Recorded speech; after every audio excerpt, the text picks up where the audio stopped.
Rob from 106.1 Kiss FM here with my broadcast colleague and my tag team partner podcasting. Hey, it's Eric Mornis here with WKDQ as we enter WrestleMania week. Of course, lots of big things going on, but because of some things that happened over the weekend, we're going to kind of veer off here and talk about that here at this point. There was one news story that kept popping up in my news feed, something that people kept sharing with me and talking to me about, and this is a tragic yet very publicized story that happened over the weekend in Mexico. Yeah, Tijuana, Mexico, at a crash show, I think it was, associated with AAA somehow, I believe. The son, El Hijo de Perro Aguayo, I believe is his name, tragically passed away during a match. In the match, was injured, that led to his death. And I think the reason that it's so highly publicized is this is one of the, if not the first match post WWE for Rey Mysterio. I was going to say that the one reason why it got so mainstream attention, I would think, was because Rey Mysterio was not only in the match but also involved in this incident. Yeah, I've heard, if you haven't seen the video, and you can look it up, it is kind of disturbing depending on what video you watch, just, how things kind of take a turn, but basically it's your typical setup for the 619, a drop kick to the back, Was it from the top rope or just a normal drop kick? It was. Have you not seen the video? I've seen it linked but haven't hit it yet. Okay. Well, basically, it first starts with the flying head scissors, and Aguayo goes to the outside, but he quickly gets back up and goes back in. So I'm not sure if an injury happened there when he hit the floor, but when he comes back in the ring, Mysterio gives him just a drop kick to the back, just a normal drop kick to the back, and he goes to the ropes, like you would set up the 619. Right. Shortly after that, he gives a drop kick to Manic, the superstar who's in TNA, formerly known as Suicide. Kicks him to the back, and he falls down on the ropes too. Well, you can see when he hits the ropes, Aguayo is already on the ropes, and he is just very limp when Manic hits the ropes. And so Mysterio goes for the 619, completely misses, doesn't connect at all, and then it's obvious that something was supposed to happen in that spot that didn't. After that, they kind of move on. Mysterio stops for a second and then goes back into working with Manic, and Conan, who's on the outside of the ring, is trying to revive Aguayo. And by revive, you mean? Basically, just take him off the rope, and he's kind of like smacking his face, moving his head. Not like CPR kind of stuff? No, but trying to be like, hey, wake up, in case he just got knocked out, which happens.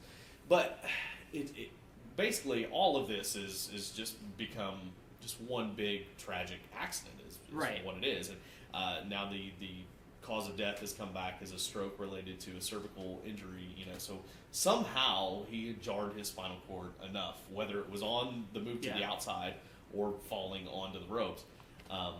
Or the drop kick, but all of it looked fine. Yeah, there was nothing in there that looked out of the ordinary. My understanding is that Rey Mysterio was not haphazard with this. No, he was not at professional. All. Not at all. It's unfortunate for him too, because he might get saddled with some of this, and probably unjustly. And I'm not sure if this is just because it's in Mexico or what their law enforcement is doing, but I've even heard rumors, and this can't be true, that he could be charged with manslaughter or something like that. And there's no way that would hold. I mean, not in the U.S., so I don't know if this is, I don't know. It can all change when you cross the border or whatever, but that would be a shame, I feel like, because I don't think that, there was, Bruiser Brody kind of stuff. Like, there's been times where people have been totally careless, or this is not one of those instances where someone was trying to hurt somebody. And you're right, the timing is crazy. I can't think of another match he's had since WWE. I know he's made a couple appearances. He made an appearance for House of Hardcore with Tommy Dreamer and some things like that. But this is the first match that I've really heard of. And it's such a shame, not only for him, but everybody involved. This is just one of those things where you look at wrestling and go, these people are putting their lives in other people's hands and their own hands every single time they go in the ring. So something could always go wrong, and when it does, it's a horrible tragedy, but It's one of the highest profile in-ring deaths that we've had. It reminds me in some ways of Owen Hart. Sure. Owen didn't die in a match or because of a move, but because of a I'll say, a malfunction in Sure. a piece of equipment where he fell, obviously, in Kemper Arena in Kansas City, Missouri, and he died shortly thereafter that as well.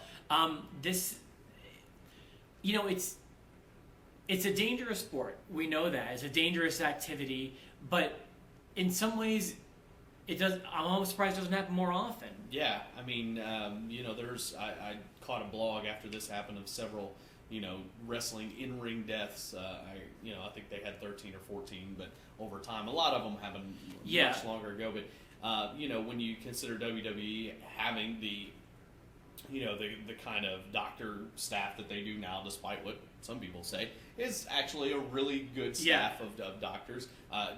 Jerry the King Lawler could be dead at this point. That's true. Based on if they hadn't had the doctors. I think what I heard about this show was that it did have a staff of doctors, but they were tending to other injured wrestlers at the time. And didn't realize the severity of this. Again, if somebody just kind of goes limp in the ring, you assume, well, they just got their bell rung and they might have down momentarily.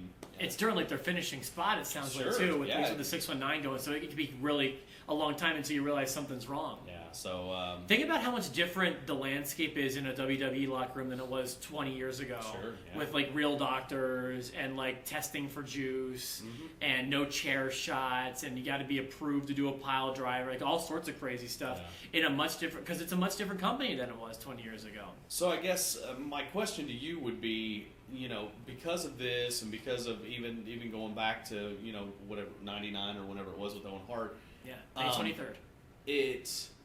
Do you think, how do you think WWE is prepared, or are they prepared, in case something like this would happen at one of their shows or a big event?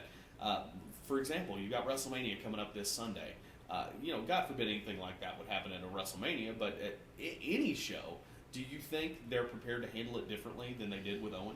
Well, I feel like for the most part, the WWE has always been doing pretty good with that. They've got real doctors, at least now, in the back. And even probably going back to WrestleMania 1, I'm sure there was probably medical staff in there because they had to even have approval for the Athletic Commission to be, in there. So I feel like they do a pretty good job. And even with Owen, they got him to the hospital immediately. They had an ambulance and stuff like that. So I feel like of all companies, they're well suited to handle this. I guess if something happened, let's say from a PR standpoint. Let's say someone passed during WrestleMania. Let's say there was a spot in the match, they had to stop the match, and before they could get this person to the hospital, they knew that they had passed away. Do you think they would go on with the show like they did with Owen? It would depend. Okay, with Owen, the TV audience didn't see it happen. Right. So there's that. I don't know if they would handle that the same way. I guess I don't have any reason to think otherwise. Yeah. I think that Vince does not regret that decision in some ways, ending that show early over the edge of 1999. Do you think that they would? I don't know. I think they've been criticized so often for the way they went on with the show, but gosh, I don't know. Especially with this coming out and highly publicized, death that happened this weekend. I don't know. I'm not sure. Let's hope we never have to worry about that again. Yeah.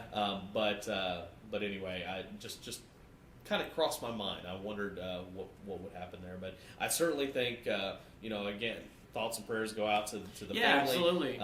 Legendary wrestling family. His father, great wrestler in Mexico, but especially Rey Mysterio, too.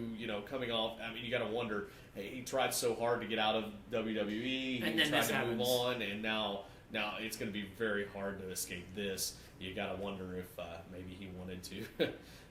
Going back, maybe just stayed with the company and finished his career there. Here's another question for you. Do you think this will impact his ability to go back? It may. It could. This may just be his way of saying, you know what, I'm just going to go ahead and call it quits and call it a career. And he left on very strange terms. I feel like, if for some really angry but out of place anger. I feel like. Yeah, I don't know. It was just all around. I think unhappiness. Just odd terms. Yeah, and he was someone who's always been pretty in good company. Sure. With them. Yeah. But anyway, just a tragic situation altogether. So hopefully we can move on from this and maybe later in the week talk about more exciting things like WrestleMania and talk about getting closer to April, where we're going to give you a chance to win lots of tickets to the big SmackDown taping coming May the 12th. In fact, I believe we'll have our official predictions for you on Thursday for WrestleMania. So please come back and join us. For myself, the Rob. Hey, and I'm Eric Cornish. Have a good one, and happy WrestleMania.